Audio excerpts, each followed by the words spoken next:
La Sicilia rimane al palo. Nel Lazio, ad esempio, sono partite le prenotazioni per gli over 80. Qui nell'isola si rimane fermi alle promesse, mentre continua a rilento la consegna dei vaccini. Circola in questi giorni una battuta che serve magari a scaricare la tensione accumulata per i continui ritardi. La battuta, e bisogna prenderla come tale, riguarda la distribuzione del vaccino da parte del gruppo Poste Italiane. Vuoi vedere che la lentezza nelle consegne dipenda dalla proverbiale lentezza delle nostre poste? Certo che no. E così continueremo a vedere circolare i furgoni speciali del Corriere SDA in giro per la distribuzione alle regioni del bacino. I corrieri sono arrivati anche ad Agrigento, ma nessuno sa dire quando cominciare qui a prenotarsi e quando avrà inizio la vaccinazione per gli over 80.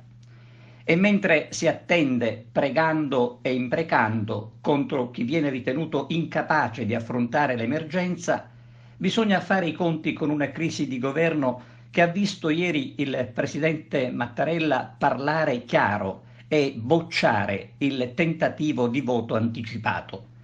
Le elezioni, ha detto il Presidente, rappresentano un esercizio di democrazia, ma ho il dovere di sottolineare come la riduzione dell'attività di governo coinciderebbe con un momento cruciale per le sorti dell'Italia.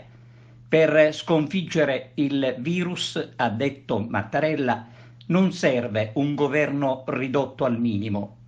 Il Movimento 5 Stelle intanto non ci sta e annuncia di collocarsi all'opposizione. Prova ulteriore questa che proprio adesso servono uomini che sappiano rappresentare davvero l'Italia e superare i problemi. La figura di Draghi potrebbe essere quella giusta per superare lo sfacelo.